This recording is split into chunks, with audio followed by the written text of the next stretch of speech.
Britain and France secretly drew a map in 1916. While the war was still raging, dividing the Middle East between themselves, the man with the red marker didn't care about religion, ethnicity, or culture. He cared about what was underneath the sand. Lord Curzon stood before Allied leaders at the Inter-Allied Petroleum Conference in November 1918 and said something that stunned the room. The Allied cause, he declared, floated to victory on a wave of oil. He wasn't being poetic. He was telling the truth, and he knew most people would never understand just how literally he meant it. What Curzon understood, and what most history courses never teach, is that the First World War was not only a war of nationalism, empire, and assassination. Underneath all of it, running like a hidden current, was a war over oil, who would control it, where it flowed, and which empire would use it to dominate the century ahead. To understand why, you have to go back to one decision, made not in a war room, but in the British Admiralty, years before the first shot was fired. Winston Churchill, as First Lord of the Admiralty, made a call that would change everything. He ordered the Royal Navy to convert its warships from coal to oil. It sounds technical. It was actually a declaration that Britain needed to control land it didn't own. Britain had coal in abundance, at home in Wales in its mines. But oil Britain had almost none on its own soil. And an oil-powered navy without a guaranteed oil supply isn't a navy at all. It is a liability. Churchill understood this immediately. In July 1913, he stood before Parliament and said, "We must become the owners, or at least the controllers, of the source of at least a proportion of the oil we require." That wasn't strategy. That was the starting gun. Less than 1 week before WI officially began, the British government bought a controlling stake in the Anglo-Persian Oil Company, the firm that controlled oil fields in what is now Iran. The timing was not a coincidence, and that purchase, £2 million of public money, quietly set the terms for everything that followed. Stay with me, because we're only just getting started. Now here is the part that most Western history books gloss over. The Ottoman Empire, which controlled modern-day Iraq, Syria, and much of the Arabian Peninsula in 914, was sitting on some of the largest oil reserves ever discovered. But the Ottomans had never seriously developed them. That neglect was about to become the most expensive mistake in their empire's history. The Germans understood what the Ottomans didn't. They had been sending geologists into the region since the 1870s, and what those geologists reported back was extraordinary. The same oil-bearing rock formations running through Persia extended into Mesopotamia, modern Iraq, and possibly far beyond. Germany's response was to propose one of the most ambitious infrastructure projects in history, the Berlin to Baghdad Railway. In exchange for building it, Germany would receive mineral rights 20 kilometers on either side of every meter of track. Britain and Russia blocked the railway project for years, not because of strategic concerns about trade, but because they understood exactly what Germany was doing. This was a land grab for oil before anyone was officially calling it that. When the Ottoman Empire entered WWA on Germany's side in October 1914, it didn't just open a new front, it opened a new oil war. And Britain moved immediately. Within weeks of the Ottoman Empire entering the war, British and Indian troops had landed at Basra, securing the port closest to Persian oil infrastructure.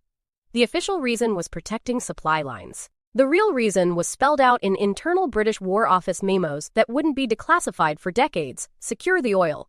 Everything else, the stated objectives, the military communiques, the newspaper reports, was framing. And then came Gallipoli. History remembers it as a catastrophic Allied failure, and it was. But what most accounts leave out is Churchill's original strategic logic. The Dardanelles campaign was designed to knock the Ottomans out of the war fast, seize Istanbul, and open a direct route to the Caucasus, where Baku's oil fields were producing half of the world's petroleum. If that sounds familiar, it should. This is the moment when oil became the hidden architecture of modern war. While British soldiers were dying in Gallipoli, two men were sitting in London drawing a map. Mark Sykes was a British diplomat. François Georges Picot was his French counterpart. In early 1916, they signed a secret agreement dividing the Ottoman Empire between Britain and France. Before anyone had won anything, before any borders had been agreed, before the people who lived there had been consulted at all. The Sykes-Picot Agreement was secret for good reason.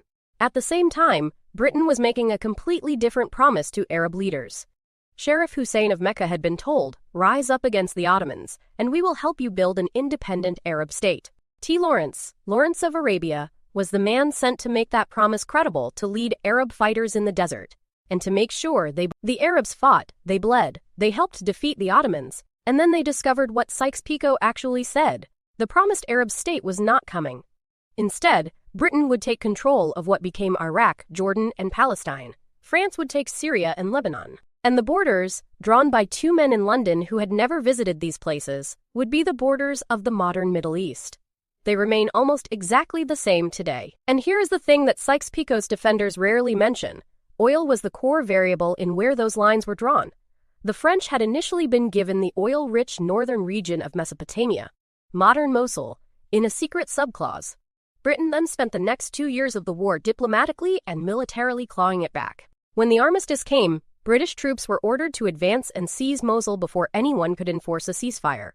They did, 4 days after the war ended. Britain captured Mosul on November 14, 1918. The armistice had been signed on November 11th. Think about that. A war that killed 17 million people ended, and 3 days later, British troops were still advancing. Not because anyone was resisting, because the oil under that ground was worth more than any peace agreement, and everyone in the room knew it. This is the history that explains everything that comes after. After the war, the victors sat down to divide the spoils, and the argument was almost entirely about oil. Britain, France, and the United States had won the war together. But the U.S. had been shut out of the Anglo-French oil deal entirely.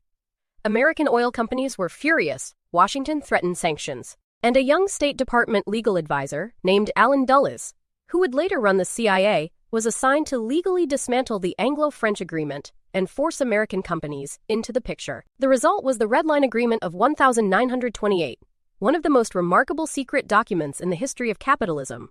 The major oil powers, Britain, France, and a consortium of American companies, literally drew a red line around the entire former Ottoman Empire. Inside that line, they agreed to jointly develop all oil fields and share profits. No company could operate independently within the red zone.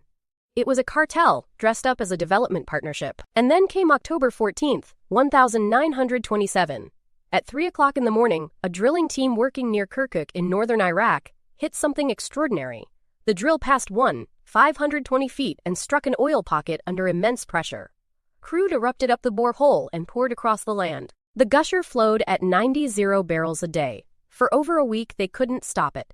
5 men were asphyxiated by the gas cloud before it was brought under control. That Kirkuk gusher confirmed what the geological surveys had been hinting at for decades. The Middle East was sitting on a sea of oil unlike anything the world had ever seen. The question was no longer whether it existed. The question was who controlled it, and under what terms. Iraq at the time was a British mandate, which meant, in practice, that London made the decisions. And the decisions London made would define Middle Eastern politics for the rest of the century. Here is what that control actually meant in practice. The oil royalties from Iraq's fields were structured so that the majority of revenue flowed to the International Oil Consortium, not to Iraq. The Iraqi state received a fixed payment per ton, regardless of the market price. As oil prices rose over the following decades, the gap between what Iraq received and what the companies earned became staggering. The country that sat on the oil got the smallest share of its value, and they knew it. You might be thinking this is history. Why does it matter now? Here is why. Every major conflict in the Middle East since 1920. The Arab-Israeli wars, the Iranian Revolution, the Gulf Wars, ISIS, and the current tensions across the region traces its roots directly to decisions made in this window of time. The borders that were drawn for oil are the same borders being fought over today. That is not a metaphor. That is a straight line through a century of war. The borders forced together populations that had never been united under a single government: Sunni, Shia, Kurd, Christian, Arab, Turk. Not because the diplomats didn't know this. They did. But ethnic and religious coherence was never the goal. The goal was clean oil concession zones that could be administered efficiently by Western companies. The human geography of the region was subordinated to its economic geography, and the people who lived there were not consulted. And then there is the question of America. The United States didn't enter WWI primarily to fight for democracy, though that was the public framing. American oil companies had been watching the British and French carve up the Middle East with growing alarm. By the time the war ended, Washington was already running diplomatic pressure campaigns to break open the Anglo-French monopoly. The U.S. would spend the next century pursuing the same goal Britain pursued in WWI, controlling the oil. What you are watching in WWI, when you understand it fully, is the birth of the modern energy order. The rules established between 1914 and 1928. Who owns the oil, how it is priced, which nations get to influence its supply. Those rules persisted for 50 years. They created the conditions for the 1973 oil embargo. They explain why the U.S. invaded Iraq in 1991 and again in 2003. They explain why Iran matters so much to Washington, and they explain why the Middle East has never been allowed to simply be. This is Episode 1. We've covered WI and the machinery of the original oil war. In Episode 2, we go to WE, and we'll look at how Japan attacked Pearl Harbor because the United States cut off its oil supply, and how Germany's strategic blunder at Stalingrad was actually a desperate drive for Caucasus oil. If you think the stakes were high in this episode, you haven't seen anything yet. Before we close, let me leave you with this. Historians estimate that the Kirkuk oil field, the one that erupted in 1927, whose discovery confirmed the scale of the Middle East reserves, has produced over 10 billion barrels of crude since then. The royalties that Iraq actually received for that oil, under the concession agreements that were drawn up in London, represent a fraction of its real market value. That is not conspiracy. That is documented economic history. What WWI teaches us when you strip away the textbook version is that the most consequential decisions in history are often made not in the battles we remember, but in the meetings we don't. In the secret accords, the backroom agreements. The pencil lines drawn on maps by men who would never have to live inside them. The world was not shaped by the loudest events. It was shaped by the quietest ones, and oil was always in the room. This series is going to go deep. Over the coming episodes, we track this story from WI all the way to the geopolitical crises happening right now in 2025 and 2026. We'll cover the 1973 oil embargo, the petrodollar system, the CIA's Iran coup, the Gulf Wars, the rise of OPEC, the shale revolution, the de-dollarization movement. And the new question, is the era of oil as the world's dominant geopolitical lever finally ending? Each episode, we'll follow the money, the resources, and the decisions nobody wanted the public to know about. If this episode gave you something new, a piece of history that reframed something you thought you understood, then you know what to do. Subscribe to the channel and turn on notifications, because the story doesn't end here, it evolves. And every episode, we go deeper. The next one is already coming.